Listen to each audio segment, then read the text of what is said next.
जिस व्यक्ति ने आपके प्रति उपकार किया है,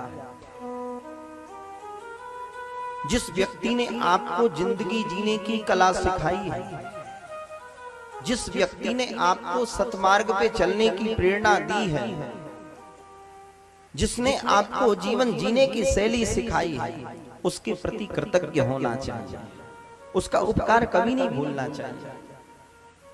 उसका उपकार सदैव याद में रहना चाहिए, स्मरण रहना चाहिए कि अमुक व्यक्ति के माध्यम से, अमुक संत के माध्यम से मेरा कितना लाभ हुआ, मुझे जीवन जीने की शैली प्राप्त हुई, मुझे बिजनेस करने की विद्या प्राप्त हुई। हमारे ठाकुर जी कभी भी किसी का उपकार नहीं भूलते। प्रेम से बोलो जय माता दी। ठाकुर जी कभी उपकार नहीं भूलते। हमारे श्री जगन्नाथ भगवान काशी के एक राजा हुए इंद्रद्युम्न। इनकी पत्नी थी रानी गुंडीचा। प्रेम से बोलो जय माता दी।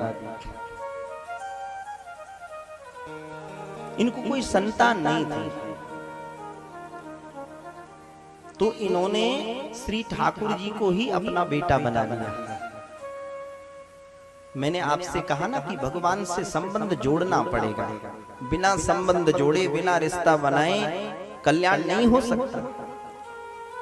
और परमात्मा सब कुछ बनने के लिए तैयार है। कोई पुत्र बनावे, कोई उन्हें बेटा बना लेवे, कोई पिता बना लेवे, कोई मित्र बना लेवे। भगवान कहते हैं भैया मित्र भी नहीं, यदि शत्रु भी बनाना चाहो तो मुझे बना लो, तो भी मैं कल्याण कर दूंगा। इतने दयालु। तो इन्होंने 1000 हाथ ऊंचा मंदिर, जगन्नाथ भगवान का मंदिर बनवाया। भगवान जब प्रसन्न हो गए, भगवान बोले राजन हम बड़े प्रसन्न हैं, तुमने हमारे दिव्य देवालय का निर्माण किया है, कुछ मांग लो। राजा कहते हैं कि हे प्रभु, आप यदि प्रसन्न हैं तो एक ऐसी कृपा करें कि मेरे घर में कोई संतान का जन्म नहीं होना चाहिए। भगवान बोले ऐसा क्यों? बोले यदि संतान का जन्म होगा तो उसके प्रति मेरी आसक्ति हो जाएगी, उसके प्रति मेरा प्रेम हो जाएगा, और कदाचित मेरी संतान जब बड़ी होगी तो वो यही कहेगी कि हमारे पूर्वजों ने ये मंदिर बनाया, हमारे पिता ने ये मंदिर बनाया, ये मंदिर हमारा, इसलिए मुझे कोई संतान नहीं चाहिए। बोले प्रभु आप ही मेरे बेटे बन जाओ। भगवान को ही अपना बेटा बनाया।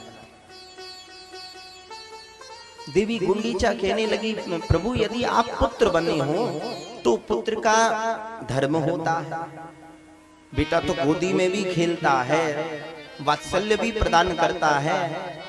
उस नन्हे से बालक को देख करके, उस मुखमंडल को देख करके माँ प्रमुदित होती है, प्रसन्न होती है, उसे वात्सल्य प्रदान कराना चाहिए। तो मैंने संत महापुरुषों के मुख से सुना कि श्री ठाकुर जी आज भी वर्ष में एक बार श्राद्ध करते हैं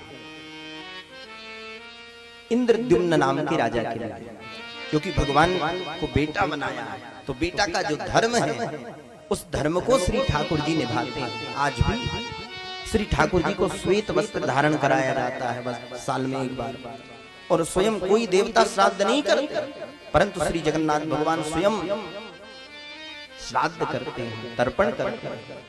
और वहां पे जो गुंडीचा जी का मंदिर है, वहां पर श्री ठाकुर जी वर्ष में एक बार देवी गुंडीचा की गोद में वात्सल्य प्रदान करने के लिए जाते हैं। तो भगवान कभी किसी का उपकार नहीं भूलते। तो मेरा कहने का अभिप्राय ये है बंधुओं, जीवन में यदि कोई आपके प्रति उपकार करे तो उस उपकार को नहीं भूलना चाहिए।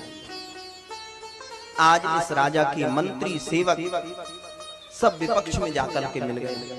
राजा बड़ा दुखी हुआ और दुखी होकर के कि इति संचित्य मनसा राजा परम दुर्मना एकाकी हर हय मारुह निर्जगाम पुरा ततः मन में बड़ा दुखी हो करके अपने घोड़े पर बैठ करके एक निर्जन घनघोर जंगल में चला गया। वहां पर दूर से इस राजन ने देखा एक आश्रम दिखाई दिया। अपने घोड़े को एक वृक्ष के नीचे बांध करके और आश्रम में जैसे ही प्रवेश किया तो वहां पर सुमेधा नाम के ऋषि उस आश्रम में रहते थे। सुमेधा ऋषि योजनत्रयमात्रे तु मुनेराश्रममुत्तमं ज्ञात्वा जगाम भूपाल तापसस्य सुमेधसा तापसस्य सुमेधसा।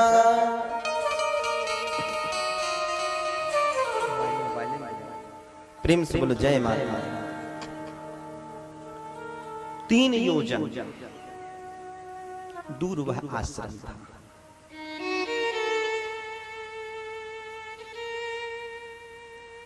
जीवन में ऐसी स्थिति आ जाए कि हमें क्या करना चाहिए, क्या नहीं करना चाहिए, क्या उचित है, क्या अनुचित है। घर से व्यक्ति यदि परेशान हो जावे, दुखी हो जावे, तो इधर उधर नहीं भटकना चाहिए। पड़ोसी के पास में जाकर के अपना दुखला नहीं सुनाना चाहिए। दुख यदि सुनाना ही है, अपनी तकलीफ बताना ही है, तो या तो माँ भगवती के चरणों में जाकर के अपना दुख सुना देना, अथवा सदगुरुदेव भगवान के चरणों में अपना जाकर के दुख सुना देना। 2 ही रास्ते ऐसे हैं जहां आपका कल्याण हो सकता है। राजा ने वही किया। दूर से ही सुमेधा नाम के ऋषि को देखा तो दूर से ही महाराज साष्टांग वंदन करते हुए दंडवत प्रणाम करता है। संतों के पास में जब जाओ तो अभिमान लेकर के नहीं जाना चाहिए कि मैं राजा हूं, मैं एमएलए हूं, मैं मंत्री हूं। नहीं, संतों के पास जाओ तो अभिमान को त्याग करके जाओ कि संत मिलन को चालिए तज माया अभिमान ज्यों ज्यों पग आगे धर्यो सुकोटिन यज्ञ समान। जाऊं कहाँ तजी चरण तुम्हारे, जाऊं कहाँ तजी चरण तुम्हारे, जाऊं कहाँ तजी चरण तुम्हारे, जाऊं कहाँ तजी चरण तुम्हारे, जाऊं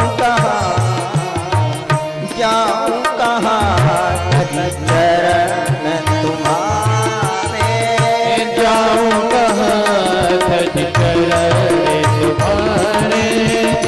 यही विनती न प्यारे, जाऊं कहाँ, जाऊं कहाँ, जाऊं कहाँ, जाऊं कहाँ तजी चरण तुम्हारे, जाऊं कहाँ तजी चरण तुम्हारे, जाऊं कहाँ तजी चरण तुम्हारे, जाऊं कहाँ,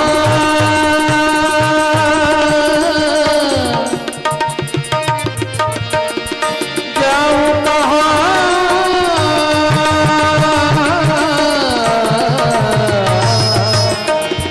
जाऊं कहाँ तजी चरण तिहारे, जाऊं कहाँ तजी चरण तिहारे, जाऊं कहाँ तजी चरण तिहारे, जाऊं कहाँ तजी चरण तिहारे। प्रेम से बोलो जय माता दी।